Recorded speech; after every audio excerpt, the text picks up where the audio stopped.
Hey, marketing class.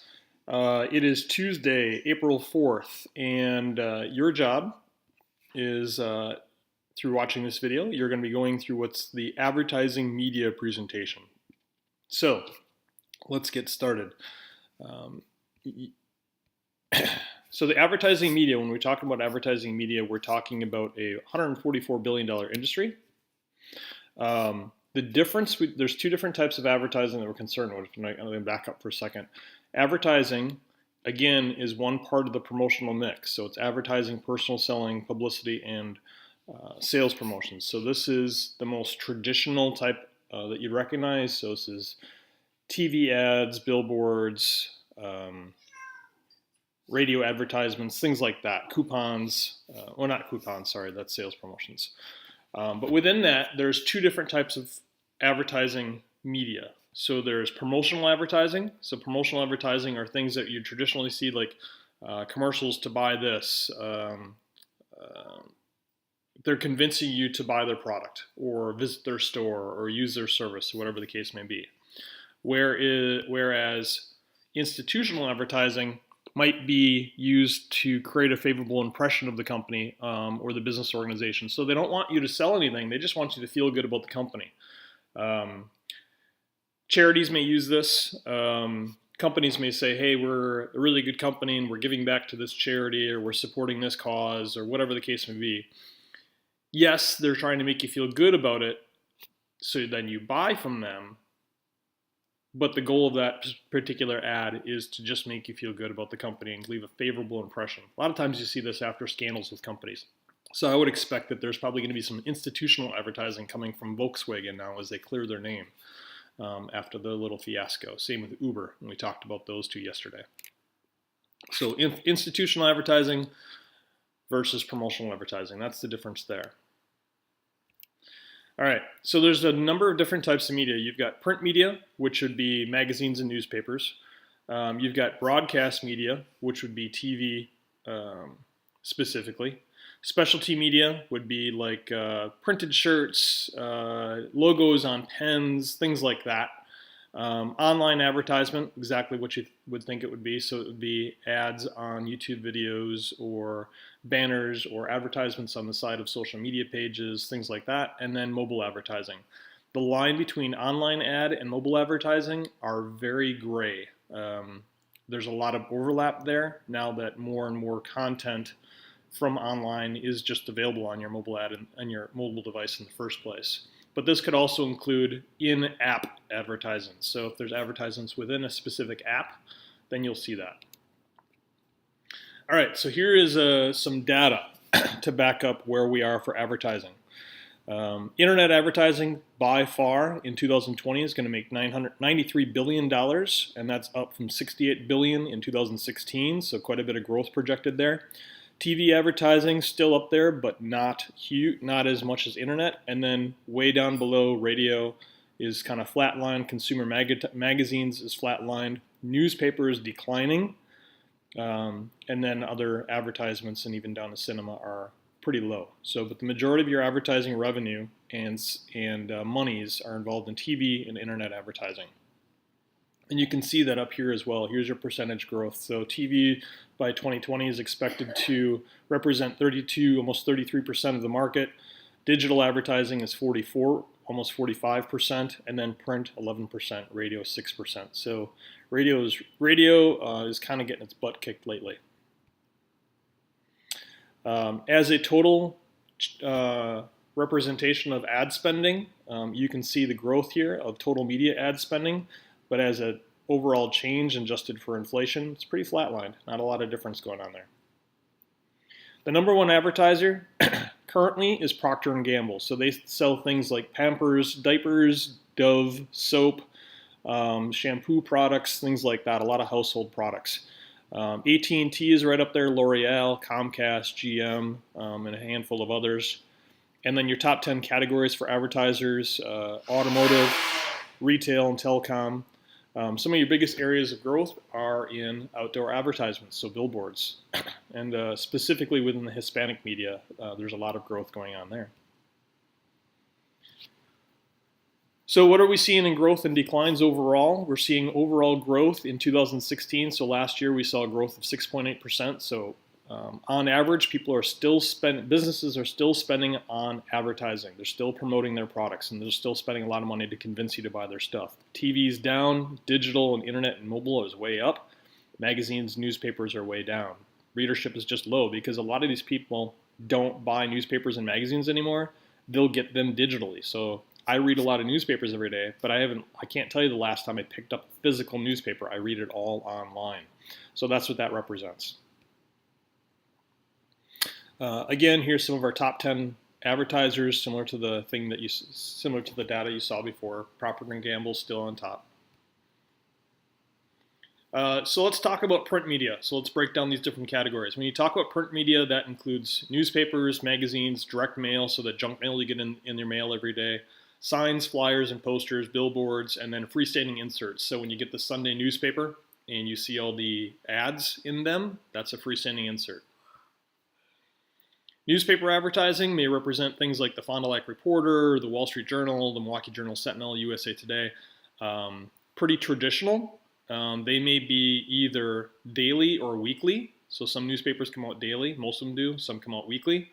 And then others are regional, local, or national as well. So some are like Fond du Lac Reporter just gets distributed around about us, but Wall Street Journal is a worldwide magazine or newspaper, so is USA Today. And when we look at their revenues, U.S. newspapers, you're seeing a decline from 2004. It's the dark blue one here, all the way down. So we're seeing some decline. And in U.S. magazines, you're seeing a decline, but you're seeing growth in Google advertisements. So Google's represents the number one advertising revenue company out there. That's where they make the majority of their money.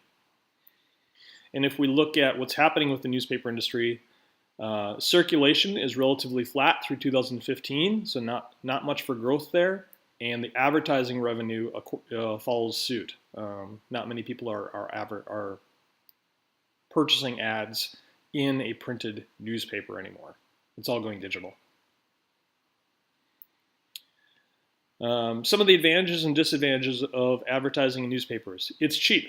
It's very low cost per thousand, so they charge you by the thousands of papers that are printed. Many people, traditionally you're not as much millennials anymore, but your Generation Xers and your baby boomers still read it every single day. And it's got a longer life than electronic advertising. It's not there and gone. It is something that may stick around on the kitchen table or something for a day or two. Some disadvantages, it's pretty low quality. The audience is selectively low based on who picks up the paper, and there's a lot of competition, and nobody wants to read yesterday's news. So once it's yesterday's paper, then it's not as much interest anymore. As opposed to magazine advertisements, so this might be your Sports Illustrated, Golf Magazine, hunting and fishing magazines, things that are specific to industries, whatever the case may be. These can be coming out either locally, regionally, or nationally, and they can also come out weekly, monthly, and quarterly. So some of the magazines that we subscribe to, my wife and I, will get Time Magazine, and that is a weekly magazine with the news. And then we also get a magazine called Mother Earth News. That comes out like every 3 or 4 months, so that's kind of quarterly. They can be classified as either consumer business trade magazines or personal ones. So like your Sports Illustrated, your Golf Magazine, your hunting and fishing magazines, things like that, those are consumer, whereas there may be magazines directly related to the concrete industry or the retail industry. And those are things that we learn about specifically for people that work within that industry. Okay, those are trade magazines. There's a decline. Number of the revenue coming from magazines, it's just like newspapers, it's going down. Not as much money in there as it is. It's still a very valuable industry. It's just not seeing the profits that it once was. Again, you've got primary versus secondary readership in magazines. So primary readership, if I subscribe to Time Magazine and I get it in my house, I'm a primary reader. If I go to the dentist's office and I see it on the countertop while I'm waiting there for my appointment, I'm a secondary reader. Those are sold either by subscription or by vendor. So if you go to the grocery store and buy it, that's vendor. Of course, much of that stuff is also free or online for subscription. You can buy subscriptions online as well. Advantages and disadvantages of those for magazines. Much longer lifespan. People hang on to magazines much longer than a newspaper. It's specifically much more targeted. So somebody who reads Mother Earth News is probably a little bit more environmentally minded or an outdoor advocate. Somebody who reads Golf Magazine specifically as a golfer, I'm not going to pick up that magazine unless I'm bored in the dentist office and there's nothing else to read. People will read this more thoroughly. It's remembered longer. It's much higher quality print in color and such. And it comes in different varieties of formats. But some disadvantages, you got to really plan ahead. It's much more expensive. And the deadlines, if you want to advertise in a national magazine, you may have to get that ad done way ahead of time, like a couple weeks to a month even ahead of time. Whereas a newspaper, you can turn it in the day before, literally, and get that printed. So your timeliness is the difference. Direct mail, your junk mail. So this is stuff that you get right in the mail. So this may be like newsletters and catalogs. We get a lot of catalogs from things that we've bought online. And once we're on that list for like say LL Bean or Patagonia, we keep continuing to get those catalogs. Might get coupons and samples, price lists. I know that there's an Asian restaurant that always distributes their menus in our mailboxes every once in a while, and all sorts of other stuff, credit card companies, things like that. Majority of it gets thrown out.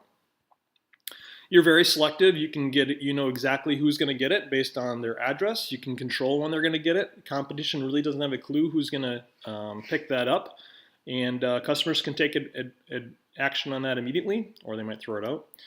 The downside is that most of the response rate is around 1%. So that means those credit card offers that you get, 99% of it is thrown out. 1% of them actually fill it out and turn it back in. And that's still enough to make it worthwhile. So think about the economics of that. And it's pretty expensive to do so. Direct mail advertising is not cheap. Outdoor advertising. So when we talk about outdoor ads, this is all about billboards and outdoor signage. That works. It works well and still very popular. It's used by both local and national companies, so it might be both non-standardized. So this might be like signs on buildings, signs on barns. I know if you're driving down Highway 151 down towards Madison, there's a barn that's right on the highway that was painted blue, and it's got a great big sign on there for Culver's. It looks like a Culver's barn. So that would be non-standardized, whereas standardized are all the billboards you traditionally see in the highway on Highway 41. So here's some examples of non-standardized and standardized. So this is a standardized one for McDonald's, specifically going after Starbucks. And like, why would you pay $4 for a cup of coffee when you can buy it for cheap for us? Here's a really cool Kit Kat one where they made a park bench look like a Kit Kat bar. Here's some traditional ones. This is on like a bus stop, something. This Hot Wheels one is really cool. I'm not sure where this is, but they made it look like a kid's toy project. And sometimes they'll do things like this where it's a little bit more non-traditional as well, and they'll tip it on its side to make you look. Because if you're driving down the highway and you see a billboard, you've literally got 2 to 3 seconds to read it and have that impact made before you stare back at the road and hopefully not cause an accident. So they have to make their point very quickly. Sometimes we'll do something a little bit more creative. So Burt's Bees, which is a lip balm and things like that, they made this outdoor, non-traditional ad a little bit while back. So let's watch this.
Right, so in that case, you get the idea. It was sort of a outdoor non-traditional ad, in which case they use coupons to reveal the difference between the flaky skin and the nice skin that Burt's Bees can help with. And then they tied it back to Facebook.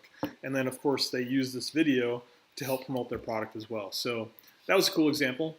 Here's one that was really cool. So this EDM artist, deadmau5, a couple years ago was hired by Nokia, the cell phone company, and they turned this high-rise in Canada, I think up by Toronto, into a huge billboard. And I'll start it, I'll advance it to the end a little bit. You can go back and watch it a little bit later if you want on the actual presentation versus this video.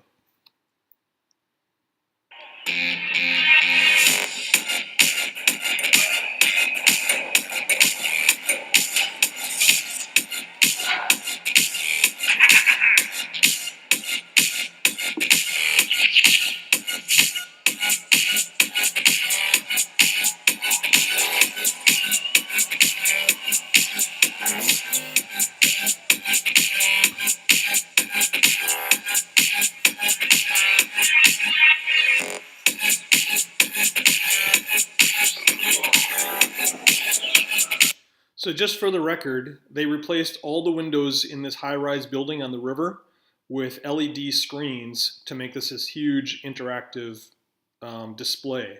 And then they hired the artist to do this for a couple-hour concert. And then they invited the entire community out to sit on across the road or across the river to watch this. So it was a huge event. And then as you get towards the end, let me see if I can find it.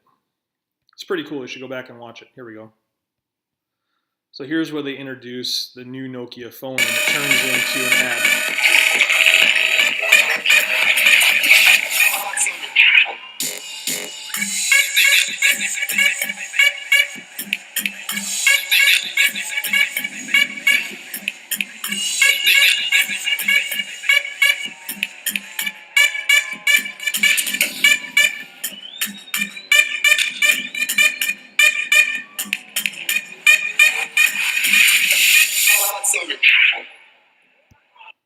So you get the idea. So they did some very non-traditional and expensive, I might add, advertisement there to kick off their new product. And then, of course, the video gained a lot of traction with a number of views as well. So go back and watch that. That one's really cool. So advantages and disadvantages with outdoor advertising. It's highly visible. It's pretty inexpensive. I remember we did some billboards for our business back in 2006 and 7. And I think we spent about $600 a month, and we got a different sign location every month. And they moved our sign around town, out to the highway and in town and that sort of thing. So that was cool. It was a 24-hour message. It was very geographically based. And now there's digital ones that you see, which is cool. Disadvantages, there's a lot of states and communities that will ban them altogether. I remember driving through Vermont once, and I'm like, well, there are no billboards. This is really sort of nice. There are restrictions on the sizes in some communities. You have no idea, other than by geography, who's driving down that road and who's looking at your sign and who's going to miss it. So those are some advantages and disadvantages. Transit advertising, not a whole lot of opportunity for that in North Fond du Lac, but in larger communities like, say, Milwaukee, Chicago, where they've got taxis, subways, trains, terminals, things like that, you'll see advertisements on the signs of buses, that sort of thing. At airline terminals and gas stations, we certainly do see those. We'll see things in hotel lobbies, at amusement parks, even in the bathrooms at public restrooms. So those are some transit advertisings or some more non-traditional things. And then, of course, TV and cable advertising. There are your traditional TV and cable advertising. So if you're going to be on TV, there you can get like a 15, 30-second, or even a 1-minute spot. And you'll pay accordingly to that, and I'll get into how much those costs are. There's even this one company, 1 Second Breath Mints, who just did a 1-second commercial. Didn't work that well. You're distributing this to whatever time and channel that you want. So if you want the morning news people, you can advertise during then. If you want to be on during the soaps during the day, then that's fine. If you want to be in during Dancing with the Stars, so be it. You sort of are able then to cater your message based on who's watching that show and the demographics of that type of customer.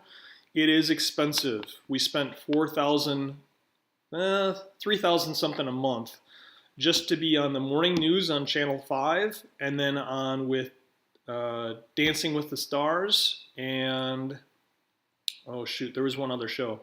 And that was 5-6 years ago. So it is not cheap, and there's no guarantee that you're going to get money coming in from that, but you can do that. And that was just through Channel 5 News here in Green Bay. The audience is not very guaranteed. You don't know 100% who's watching, but you have a lot of ideas. And as more and more people, like for example us, I don't have cable TV. We could, but I choose not to. We watch everything on Hulu or on Netflix or just stream it from YouTube to our TVs. So that is changing the landscape of a lot of people, and a lot of people are cutting the cord on cable, and that's changing the dynamics of that. Here's some spending. So TV ad spending in 2017, $75 billion, and digitally, it's $60 billion. So it's growing, it's creeping up. The digital advertising is catching up with TV, but TV is still a very dominant force. If we take a look at Nielsen media data, this is kind of cool. So this is live, this is actual what's going on. The number one advertisement currently for brand memorability,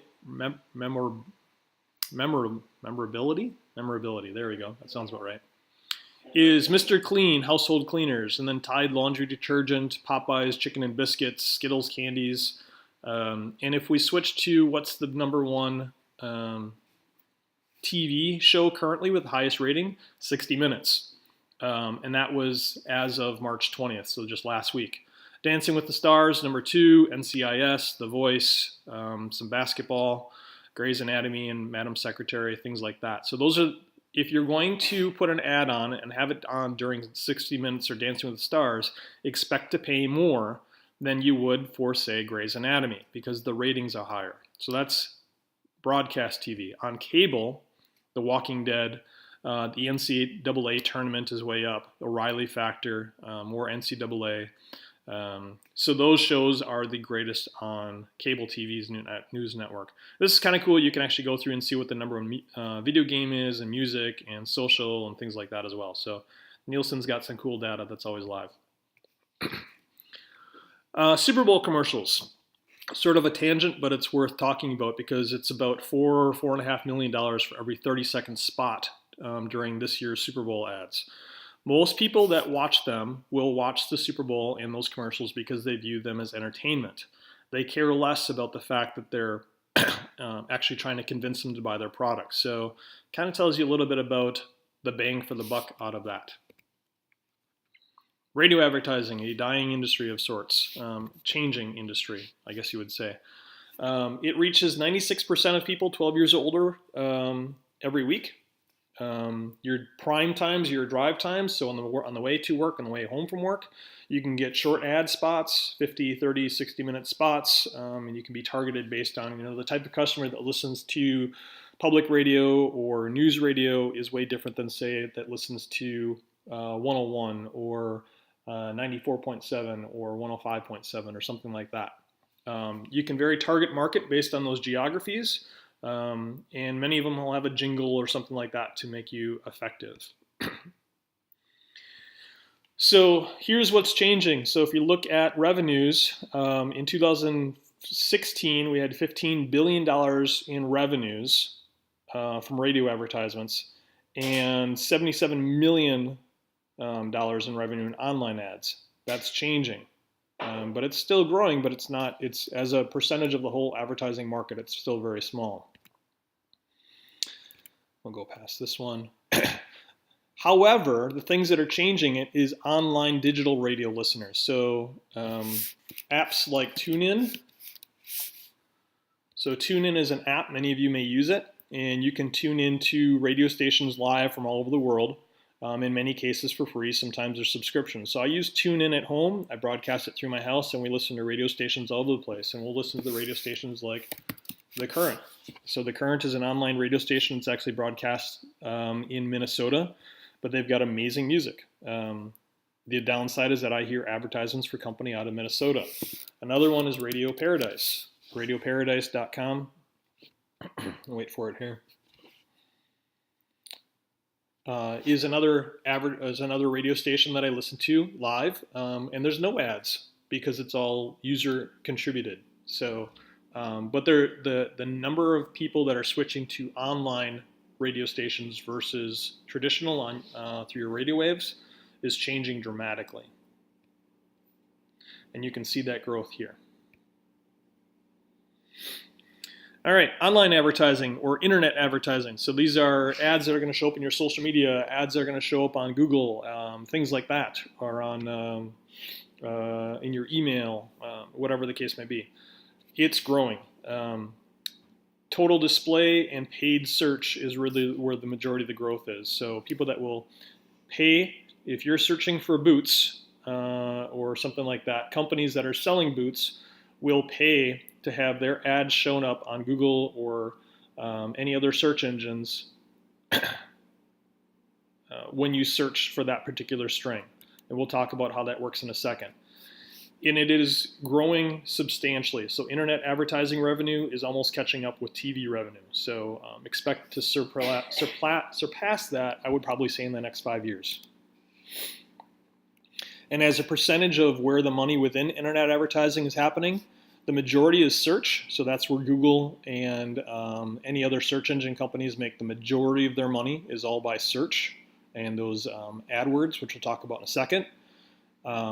Display is going up there, classified and video. Video is growing a little bit, but mobile advertising is growing dramatically, so expect that to keep growing and increasing. So the number of people that or companies that advertise specifically to mobile devices.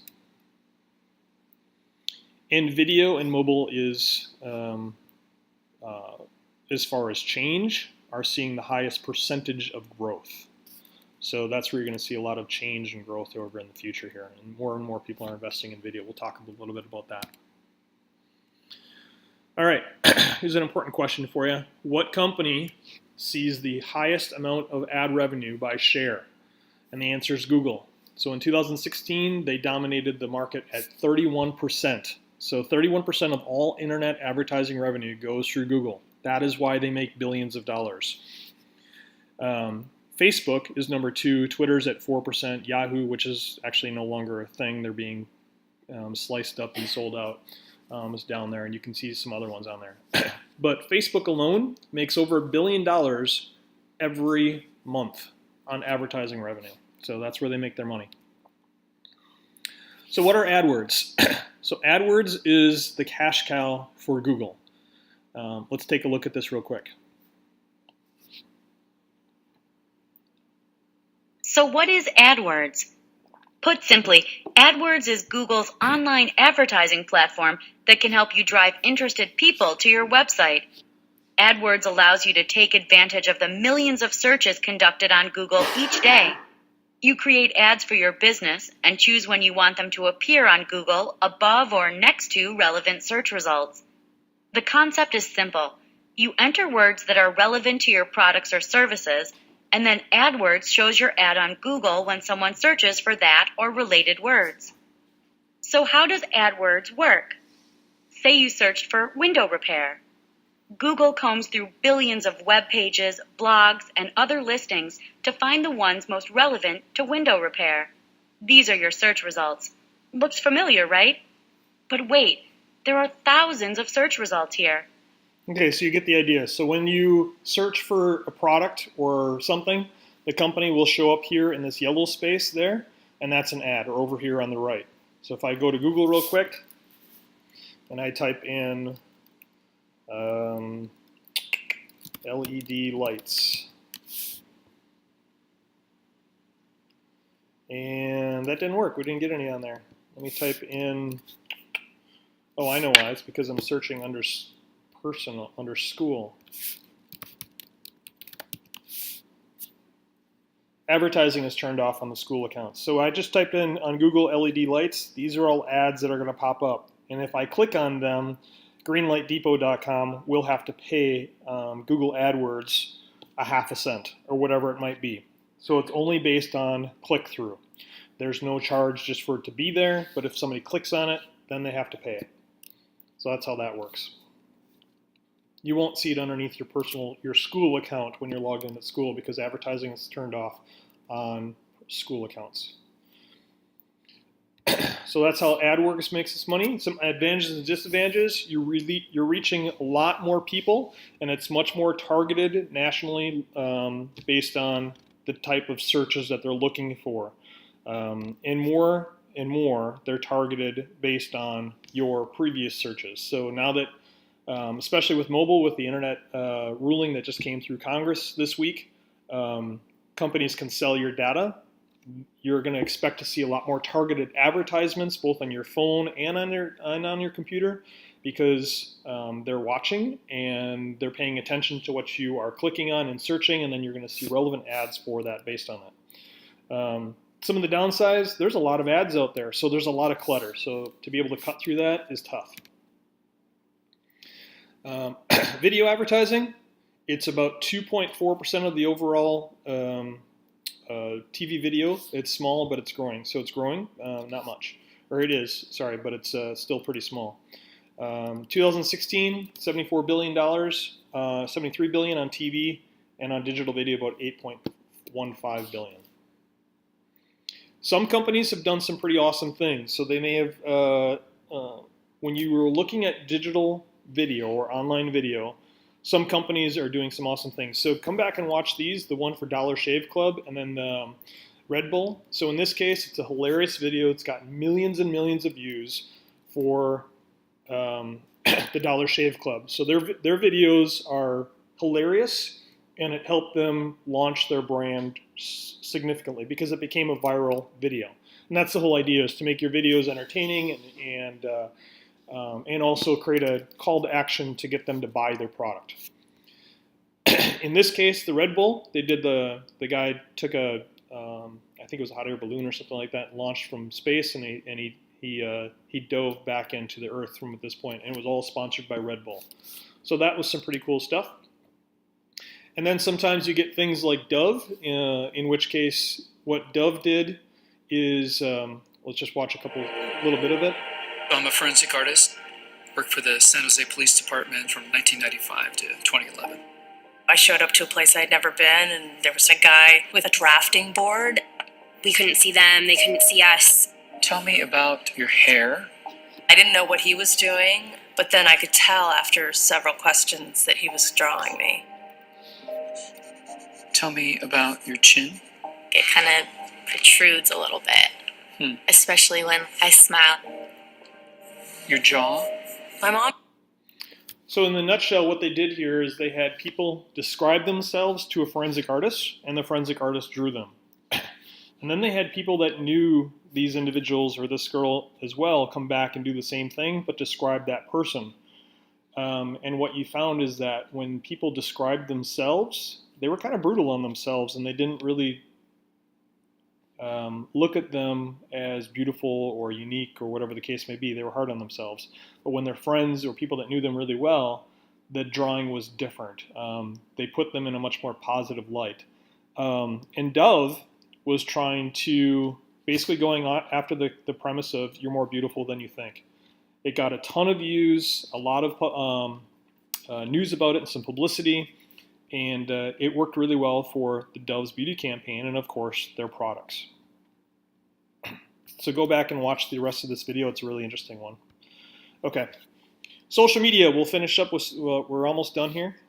Yep. So social media, main companies benefiting from social media, Facebook, Snapchat, LinkedIn, Twitter, Tumblr, Pinterest, a number of other ones. Like I said, Facebook, that's $1 billion every, what did I say, a month before? It's every 3 months, sorry, or quarter of a year. So that's where they get all their money. That is why social media is free, because they're selling your data to be able to get related content or advertisements that you may click on in your social media feeds, so that you're the product and they're making money off of you and you're sharing in your data. Just remember that.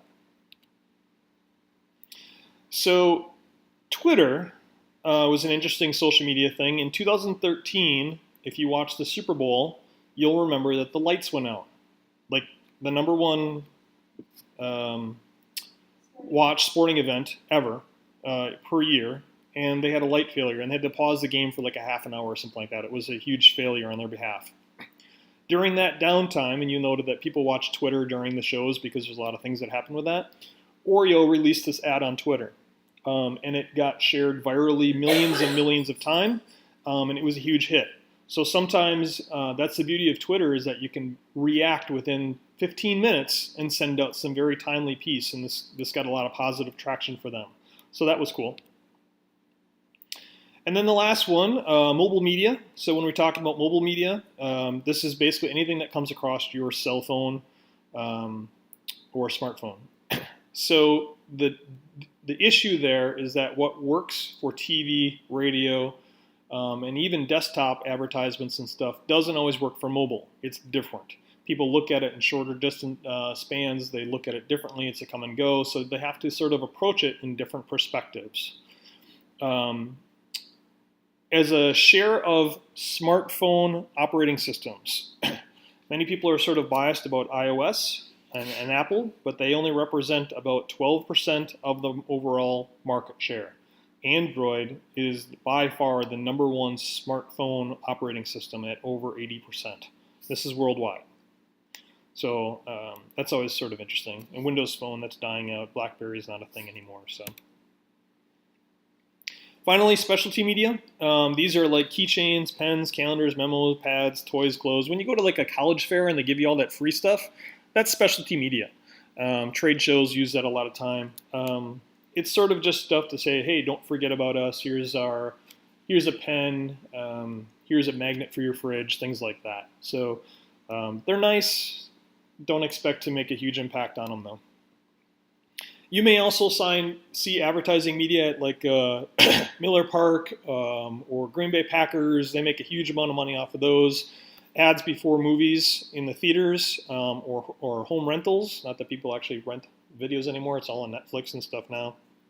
Airplane banners and blimps and skywriting. Ads on shelves, supermarket cart ads, instant coupon machines on the thing. So there's lots of other opportunities out there.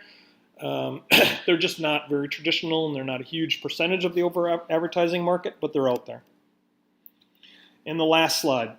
So this is the percentage of where everybody's spending their money in advertising between 2013 and 16. You can see that in 16, TV still represents 39% of all advertising.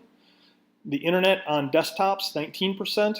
Mobile internet, so on your phone, is 7.6%, and that's up from 2.7%. I think that's 4.9. So mobile internet has increased 4.9% between 2013 and 16, whereas some of the other ones, especially TV, has gone down a lot, and it did make 40 to 39%. That represents billions of dollars, so it is a drastic change, and you can see the other ones there. Okay, that's it. Now, your assignment. If you've gotten this far through the video, congratulations, it was a long one, I apologize. Don't tell your friends, don't tell your neighbors, don't tell the guy across the room that's playing a video game, don't tell the person that's flipping through Instagram right now. Just do this on your own. If they didn't watch the video to the end, they lose, but this is for points. After you watch this video, send me an email. In the email, you're going to answer these 4 questions. First question, what's the difference between promotional advertising and institutional advertising? You'll see that in the early slides. Question 2, what company brought the most revenue in 2016 of net US mobile ad revenue? What advertising program contributed to that? You'll see that in the internet advertising section. Question 3, which we just talked about, what company capitalized on the lighting malfunction during the 2013 Super Bowl? And question 4, how much percent of growth did mobile internet increase from 2013 to 16 on their share of global ad spend? That's on the last slide. Answer those 4 questions, send them to me as an email. I'll know that you watched the whole video, and then you'll get your points.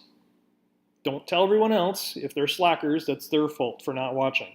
Congratulations for you to make it this far. All right, have a good day.